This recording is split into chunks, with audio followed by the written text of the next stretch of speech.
Ya. Daftar Ogos 2008, kontrak Oktober 2007. Ini UMNO boleh, Malaysia boleh, tidak boleh dalam sistem yang lain. Ya. Baik, itu satu. Yang lebih parah, tak ada lesen PKK untuk dipertimbang kontrak oleh dari JKR. Bagaimana boleh satu syarikat tak ada PKK? Saya dah minta yang Muhammad balik pulau bawa kepada PAC. Saya nak tengok sama ada PAC boleh tegas mencari dan membuat laporan yang cukup tegas dalam kes ini.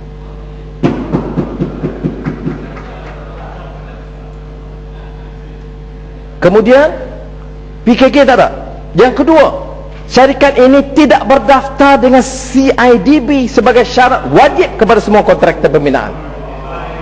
Kalau UMNO pilih satu syarikat, dia boleh batalkan semua undang-undang dalam negara ini. Ini problemnya. Bukan rule of law, law of the jungle yang dibawa oleh pemimpin ini. Ya, boleh bangun kena bangun. Apa kata Akta Lembaga? Akta Lembaga Pembangunan Industri Pembinaan Malaysia. Tiada seorang pun boleh mengaku janji untuk menjalankan dan menyiapkan apa-apa kerja pembinaan melainkan jika dia berdaftar dengan lembaga dan memegang suatu perakuan pendaftaran yang sah yang dikeluarkan oleh lembaga. Ini macam mana? Apa makna undang-undang ini? Lempar saja bila datang untuk UMNO. Tak kesudahan. Kerana maju Malaysia Sdn Bhd ini, kontraktor setengah negara, ambil nama syarikat lain. Sebelumnya namanya Maya Maju Sdn Bhd. Apa? Pasal salah. Saya nak peringat pasal salah. Baik. Dalam peraturan Tan Sri Bertua tak boleh ambil nama syarikat lain. Sebab itu syarikat ini bawa ke mahkamah, menang mahkamah tinggi, pergi mahkamah rayuan, kalah. Ya. Kerana mahkamah rayuan dia dapat injunction, mahkamah rayuan overrule keputusan tersebut. Ya. Tapi Tan Sri Bertua mengatakan tak boleh sentuh keputusan mahkamah. Tan Sri tak kenal lagi. Saya mendengar. Laluan. Saya kata Tan Sri kenal, saya tahu. Mohon laluan. Tan Sri Bertua Matampau, terima kasih. Bab ini saya tak apa setuju dengan Matampau. Saya beza pendapat. Bila kerajaan bagi satu projek kepada satu syarikat yang belum wujud, bagi dulu, syarikat tak buat lagi, lesen tak ada lagi, daftar CIDB semua tak ada lagi. Saya bezanya adalah ini contoh kecekapan sistem delivery sebenarnya. Jadi yang berhormat Matampau pun saya kena hati-hati juga dalam bab ni. Mohon komen. Mohon penjelasan sekali. Saya menarik isu istana ni sebab daripada awal saya terlibat dalam membantah isu ini. Sewaktu itu bekas Menteri Kerja Raya, saya pernah menghantar memorandum kepada dia sebab harga yang asal ditawar ialah 1.1 bilion. Harga asal yang bukan ditawar, harga yang nak diberikan atas arahan EPU pada waktu itu. Dan memorandum saya itu diterima oleh Ketua Pengarah yang juga sudah pencen sekarang, Ketua Pengarah JKR. Harga yang mula-mula nak diberikan ialah 1.1 bilion. Bila ada bantahan daripada kami pada waktu itu, daripada pemuda Pakatan Rakyat pada waktu itu, akhirnya itulah yang diarahkan supaya dicek balik harga itu dijadikan 650 juta. Baik. Apa yang Muhammad sebut sekarang ni, harga itu sudah pun meningkat. Harga meningkat itu satu projek yang asing. Saya akui bahawa dua jalan. Tetapi yang Muhammad, harga yang 650 juta bangunan istana itu juga meningkat 150 juta.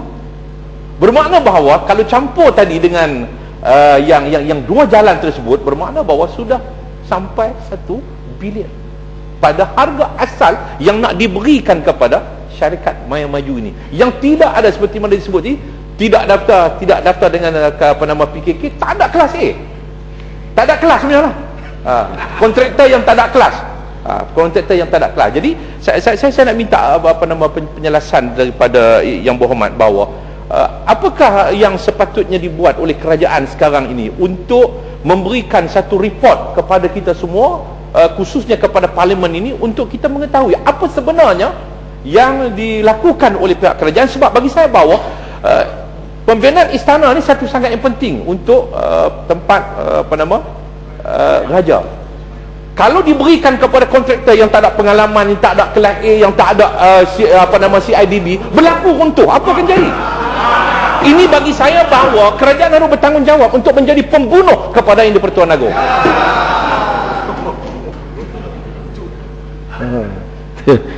Kalau pokok senang tanya, saya ingat dia orang tak berjawab. Sebab saya ingat kalau dalam kes ini sahaja, dengan CIDB, dengan PK, dengan tidak ada, dengan wang yang dicurigakan, kelulusan itu cukup membukti. Sengaja saya ulang kes ini untuk membuktikan kecurangan dalam sistem yang berlaku, dan saya tidak fikir berdasarkan fakta ini ia boleh dipertikaikan oleh sesiapa. Yang boleh dilakukan oleh UMNO Barisan Nasional ialah menghalang media dari membuat liputan. Dia menang kerana menutup fakta, kebenaran, dan terus memfitnah orang. Itu dia boleh buat. Tapi kalau fakta ini, satu ini saja, cukup membuktikan. Kalau berani sehinggakan istana negara sampai ke tahap itu, tidak ada peraturan, tidak ada tender, tidak ada lesen, dan boleh di-overrule oleh Mahkamah Rayuan tentang nama syarikat, maknanya apa saja mungkin dalam apa juga jenayah dilakukan oleh pimpinan UMNO boleh dilakukan. Itu saya tidak curiga. Sebab itu Tan Sri Ketua, kita mesti tegaskan di sini, dan saya harap usaha Yang Berhormat balik pulau nanti kemukakan kepada PAC dan mungkin agensi lain untuk menunjukkan bagaimana tahap kecurangan yang sudah melampaui batasnya. Dan saya hanya harap pengusinya daripada AMSA menyegerakan tindakan supaya memberikan imej baik kepada institusi parlimen. Walaupun saya ucap tahniah kepada Tan Sri Yang di-Pertua kerana sambutan Golden Jubilee baru ini.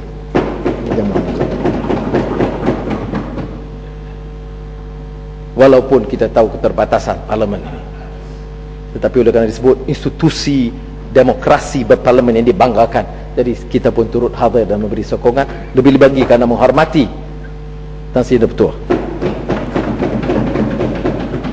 Ini bukan nak minta 5 minit lebih tak. Tan Sri di-Pertua, Felda menjadi satu institusi yang kontroversial, dan ucapan belanjawan tidak sangat tekankan hal-hal ini dalam walaupun menyentuh secara tidak langsung saja, ya. Tetapi kita mau sentuh sepital lagu, dan saya percaya ramai rakan-rakan mengembangkan isu ini, kerana isu ini sebagai contoh bagaimana masyarakat desa, luar bandar, pendalaman, masyarakat miskin yang tidak punya tanah diberikan ruang. Dan saya tidak pertikai maksud baik awal rancangan Felda ini dan beberapa faedah dan nikmat yang diperolehi, tetapi seperti mana kita tekankan, wajar diberikan pertimbangan di penilaian semula, kerana lebih ramai masyarakat Felda merasakan ada bentuk ketidakadilan yang berlaku, tetapi secara sepintas lalu dan sembrono diketepikan dengan angkuh oleh menteri dan timbalan menteri seperti biasa, lazim, ya. Timbalan menteri di JPM pada 7 Oktober 2010 menyatakan Felda bersedia memberi wang tanam semula berjumlah RM17,000 kepada peneroka yang menguruskan kebun mereka secara persendirian dengan syarat mengikut panduan yang ditetapkan, ya. Kata beliau, ini tidak dilakukan sebelumnya untuk mengelakkan wang itu disalahguna mengikut garis panduan. Maknanya apa yang disuarakan oleh ahli parlimen dan rakan-rakan dalam Pakatan Rakyat berulang kali ada tempias dan kesannya, kerana bukan di sini kerana mereka akan ketepikan, tetapi kerana sampai ke telinga